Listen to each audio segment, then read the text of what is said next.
Hi all, this is Anjali और आज है day 3 for our 30-day pledge for revising computer science and informatic practices. So जैसे कि मैंने अभी आपको कहा था कि एक टॉपिक है हमारे पास DBMS and SQL which is same for IP and CS, इसलिए हमने शुरू सबसे पहले उसी से किया है। 20 मार्क्स की वेटेज है for theory paper in computer science, like 20 marks का आउट ऑफ 70 आपको इसमें से आएगा एंड 25 मार्क्स का आता है for IP students, right? So it has a good weightage और इसीलिए हम इसको पहले कर रहे हैं because it is very simple and very very very scoring. So 2 दिन हम ऑलरेडी कर चुके हैं and I told you to practise the sample papers. I hope आप लोग प्रैक्टिस कर रहे हो, राइट? अभी काफी स्टूडेंट्स को ये था कि मैम क्वेश्चंस कहाँ से ले, वैसे तो ऑनलाइन अवेलेबल हैं आपके पास, बट स्टिल मैं आपको जो क्वेश्चंस हैं उनकी पिक्चर्स कम्युनिटी टैब पे शेयर कर दूंगी। सो जिन लोगों को क्वेश्चंस फाइंड आउट करने में प्रॉब्लम हो रही है, I will share the pictures on the community tab. अगर आप उसमें से किसी क्वेश्चन को सॉल्व नहीं कर पाते हो, you can ask me over there in the comments. I will also try to come live on weekend ताकि जो भी पूरे वीक में मैं क्वेश्चंस आपके साथ शेयर कर रही हूँ उसका सॉल्यूशन हम वीकेंड पे एक बार डिस्कस कर लेंगे, ठीक है? So that is what I can maximum think of to help you, right? So अभी क्या है कि हम करते हैं डे 3 का टॉपिक। सो डे 1 में हमने किया था how can we sort the data and how can we check basic conditions. Day 2 में हमने किया था कि हम किस तरह से between, in, like and is null को SQL में यूज करते हैं। और आज हम करेंगे एग्रीगेट फंक्शंस कैसे यूज होते हैं SQL क्वेरीज में एंड ग्रुप बाय क्लॉज का क्या काम है, ठीक है? सो ये एक ऐसी क्वेरी है जो पक्का एग्जाम में आएगी ही आएगी। सो वी आर फोकसिंग, हम यहाँ डिटेल में SQL नहीं कर रहे हैं, उसके लिए मेरी प्लेलिस्ट है। सो वो प्लेलिस्ट के लिंक्स डिस्क्रिप्शन में गिवन है। आप अगर बिल्कुल SQL आपको शुरू करना है या पांडास बिल्कुल शुरू करना है या फंक्शंस शुरू करना है, so you can go and check that playlist and learn from the very basic, but here I'm telling you the important things how to revise, okay? So I am going to tell you now कि group by पे कैसी commands आती हैं and आप group by को कैसे use करते हो। So पहली बात, aggregate function का मतलब क्या होता है? एक ऐसा predefined function जो multiple rows पे काम करता है और एक single result आपको provide करता है। जैसे कि मैं sum करना चाहूँ तो सम एक वैल्यू का तो नहीं होता ना, सम आपका मल्टीपल वैल्यूज का होता है। You have multiple values, you add them up and you get a sum. So multiple values पे काम करते हैं और एक रिजल्ट आता है, दैट इज एग्रीगेट फंक्शन। सिर्फ गिन के 5 एग्रीगेट फंक्शंस हैं आपके पास, ना 5 से ज्यादा ना 5 से कम जो आपको करने हैं। You have exactly 5 aggregate functions और 5 ग्रुप फंक्शंस जो आप यूज करोगे। सो आपको ये 5 फंक्शंस पता होने चाहिए क्या करते हैं, ठीक है? एंड इसके अलावा कोई और एग्रीगेट फंक्शन हमारे पास है भी नहीं। सो फर्स्ट फंक्शन है sum, as the name says total करता है, सम करता है। किस कॉलम का करना है उसका नाम आपको यहाँ राउंड ब्रैकेट्स में देना पड़ता है। Then you have AVG that finds the average. Then you have max, max मतलब maximum, that means highest, so that finds the highest value. You have min, that finds the lowest value, and you have count जो सिर्फ count करता है कि कितनी values हैं हमारे पास जो कि नॉट नल है। If there is a null value तो कोई भी फंक्शन नल वैल्यू को कंसिडर नहीं करेगा। कोई भी एग्रीगेट फंक्शन नल वैल्यू को कंसिडर नहीं करता है, ठीक है? सो काउंट भी क्या करेगा, सिर्फ नॉट नल वैल्यूज को काउंट करेगा। अगर वैल्यू नल है कहीं पे तो वो काउंट नहीं होती। Same way it is not considered in highest, lowest, average और सम एज वेल, ठीक है? सो ये तो है आपके 5 फंक्शंस। कहाँ यूज करोगे? मैंने आपको कहा आपके पास एम्प्लॉय टेबल है, बताओ पूरी कंपनी की हाईएस्ट सैलरी क्या है, पूरी कंपनी में से हाईएस्ट सैलरी कितनी है। सो पूरी कंपनी में से हाईएस्ट सैलरी बतानी है तो क्वेरी हो जाएगी सिलेक्ट मैक्स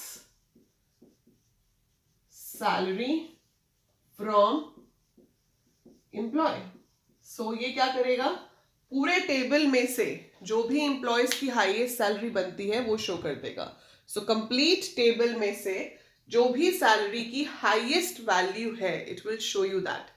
केस इनसेंसिटिव है तो मैक्स को स्मॉल में लिखो, कैपिटल में लिखो, कोई फर्क नहीं पड़ता है. सो सिलेक्ट मैक्स, ब्रैकेट में salary from employ will show you the highest salary in the table. ठीक है. अगर आपको दिखाना है कि आप टोटल मिला के एम्प्लॉयज को कितना पे करते हो, पूरा का पूरा अमाउंट हम कितना पे करते हैं, so it should be select sum of salary from employee. ठीक है.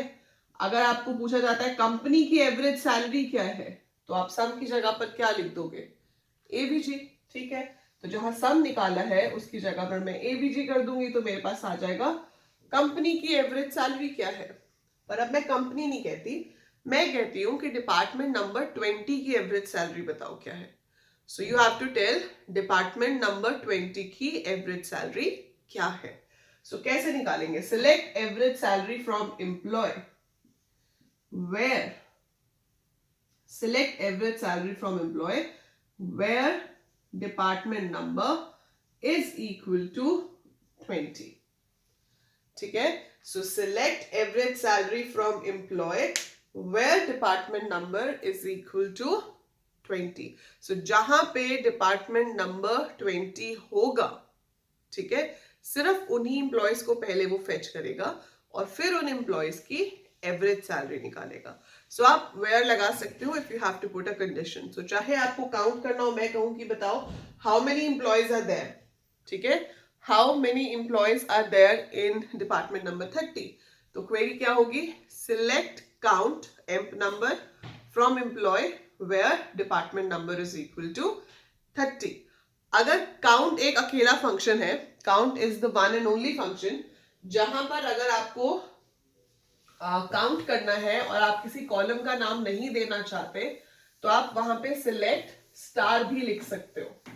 सो स्टार का मतलब है काउंट की कंप्लीट रो, कि हम जो ऑपरेशन परफॉर्म कर रहे हैं वो पूरी रो पे परफॉर्म हो रहा है. सो आप लिख सकते हो सिलेक्ट काउंट स्टार फ्रॉम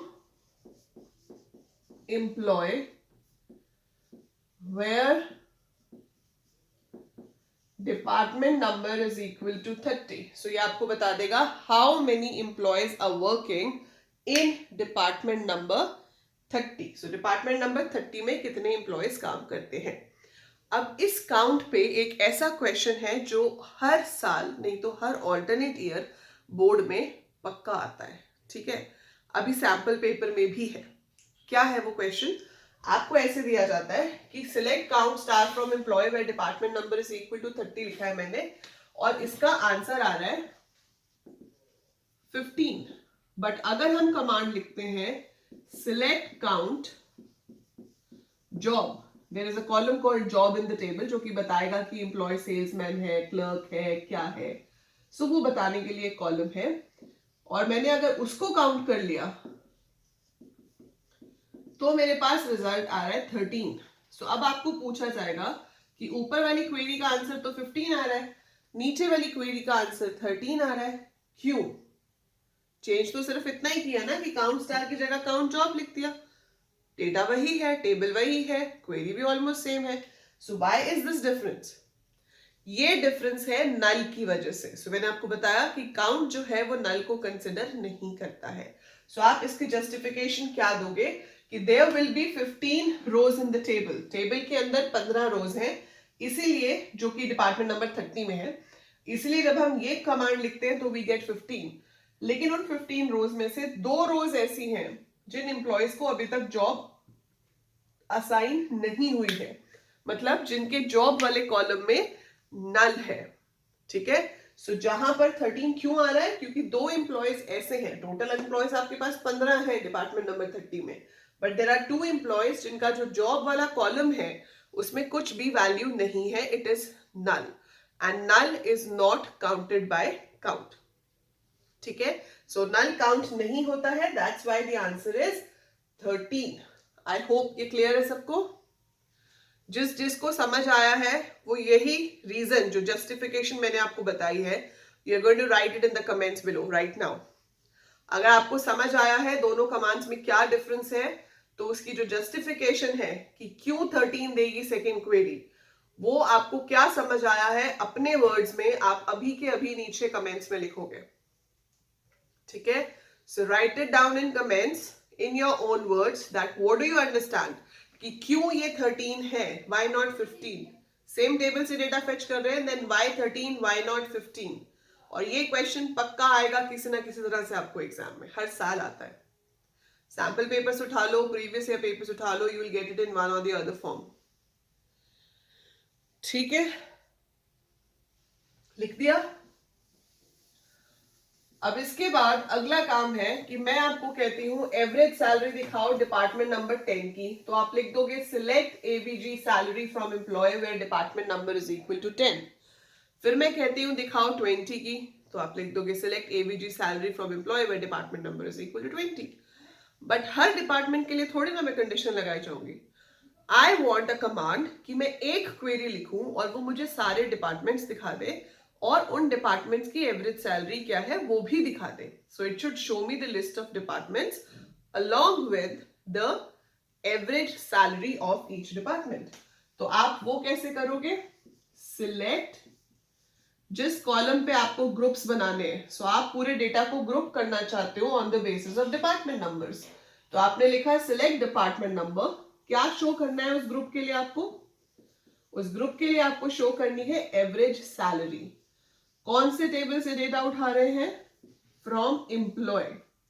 और अब आएगा ग्रुप बाय डिपार्टमेंट नंबर, ठीक है? सो ये क्या करेगा, जो डिफरेंट आपके पास डिपार्टमेंट नंबर्स हैं, जैसे कि डिपार्टमेंट नंबर 10 है, उसका पूरा एक ग्रुप बना लेगा, जितने भी इंप्लॉयज हैं 10 हैं 12 हैं। सेम वे डिपार्टमेंट नंबर 20 का एक ग्रुप बन जाएगा, डिपार्टमेंट नंबर 30 का एक ग्रुप बन जाएगा। सो जितने भी डिपार्टमेंट होंगे it will create separate groups for all of them, और फिर हर ग्रुप के ऊपर चलाएगा एवीजी सैलरी। सो आपका जो आंसर आएगा उसमें आपके पास पहले कॉलम की हेडिंग होगी डिपार्टमेंट नंबर, दूसरे की होगी एवीजी सैलरी, यहां पर आएगा 10, 20, 30 और जो भी इनकी एवरेज सैलरी बनती होगी that will be displayed. So that is the purpose of group by. So जब भी आपको क्वेश्चन में कहा हो कि डिपार्टमेंट नंबर वाइज शो करो या फॉर ईच डिपार्टमेंट शो करो, so जब इस तरह से क्वेश्चन आता है दैट मीन्स आपको वहां पे ग्रुप बाय लगाना है, ठीक है? सो आपको कहा जाए कि फॉर ईच डिपार्टमेंट दिखाओ हाईएस्ट सैलरी क्या है, सो मैक्स सैलरी कर देंगे एवरेज की जगह, ठीक है? आपको कहा जाता है department wise number of employees दिखाओ, so department comma count star कर देंगे। So department number comma count star करने से क्या होगा, it will show number of employees in each department, ठीक है? इस पे आपको क्वेश्चंस कैसे आ सकते हैं? आपको सीधी क्वेरी आ सकती है लिखने के लिए, जैसे ये है, या ये क्वेरी लिखी होगी, टेबल गिवन है, टेबल में से देखकर आपको आउटपुट बताना होगा कि क्वेरी का रिजल्ट क्या आएगा, ठीक है? सो वन इज क्वेश्चन दिया हुआ है, एसक्यूएल क्वेरी लिखनी है। दूसरा एसक्यूएल क्वेरी गिवन है, टेबल देख के आउटपुट लिखना है। तीसरा क्वेश्चन क्या आता है कि आपको कहा जाएगा कि हमें एवरेज सैलरी देखनी है एम्प्लॉय की, लेकिन हमने क्वेरी लिखी है पर आंसर ठीक नहीं आ रहा। सो आंसर ठीक नहीं आ रहा तो बताओ कि क्वेरी में क्या गलत है। सो जब आपको क्वेरी में एरर फाइंड करना है, so you have to take care of these things, कि सिलेक्ट के साथ वो चीज आती है जो देखनी है, उसके बाद आता है फ्रॉम, फ्रॉम के बाद आता है वेयर, वेयर के बाद आता है ग्रुप बाय। अगर वेयर है तो वो ग्रुप बाय से पहले आएगा, नहीं है तो इट्स ओके। वेयर के बाद आता है ग्रुप बाय, और अगर आपको उस ग्रुप के ऊपर कोई कंडीशन चेक करनी है तो वो आएगी हैविंग में, ठीक है? सो ग्रुप के ऊपर जब कोई कंडीशन चेक करनी होती है तो वो वेयर में नहीं आती, वो हैविंग में आती है। जैसे मुझे एवरेज सैलरी सिर्फ उन्हीं डिपार्टमेंट्स की दिखानी है जहां पे कम से कम 2 से ज्यादा एम्प्लॉयज हो, ठीक है? सो कम से कम 2 से ज्यादा एम्प्लॉय हो तो group by department number having count star greater than 2. So I have to show for only those जहां पर 2 से ज्यादा एम्प्लॉयज हो। So जब भी ग्रुप के ऊपर कंडीशन आएगी, that condition has to be given in having clause, not in where, ठीक है? So ये एक और important question है, what is the difference between where and having? So where is used to check condition on individual rows, जबकि having is used to check conditions on groups, ठीक है? फिर ये जो एग्रीगेट फंक्शन जैसे मैंने यहाँ पे यूज किया count star, you can not use an aggregate function in where clause, लेकिन आप एग्रीगेट फंक्शन यूज कर सकते हो, करते हो in fact in your having. Third major difference is having जो है वो सिर्फ ग्रुप बाय के साथ यूज होता है, अगर ग्रुप बाय नहीं है तो हैविंग की कोई एग्जिस्टेंस नहीं है, ठीक है। वेयर एज वेयर तो हम सिलेक्ट के साथ भी लगा सकते हैं, डिलीट के साथ भी लगा सकते हैं, अपडेट के साथ भी लगा सकते हैं। So that's how your where works and group by and having works, right? I hope I'm clear with the points which I wanted to explain. इसको अगर और डिटेल में आप समझना चाहते हो और अगर इसको और डिटेल में एग्जाम्पल्स के साथ देखना है, so I'll be giving a link of my one of the live sessions for explaining this thing in the description. You can go and watch that video and for better understanding and better practice. बाकी इसके questions practice के मैं community tab पे share कर दूंगी, you can watch from there. Telegram group का link description में है, you can join the Telegram group from there. Playlist का लिंक भी डिस्क्रिप्शन में दे दूंगी, जो भी important links I give in the description, so do check the description of the video. That is it for this lesson, I hope it is useful और आप regular practice कर रहे हो, क्योंकि अगर मैं वीडियो डालूंगी और आप प्रैक्टिस नहीं करोगे तो फिर 30 डे प्लेज का कोई फायदा नहीं है। So do it honestly, okay? And I'll see you tomorrow with another topic in SQL. That's it for this video. Do like it, share with all your classmates, subscribe the channel, and by the time I upload more, keep watching, keep learning. Thank you.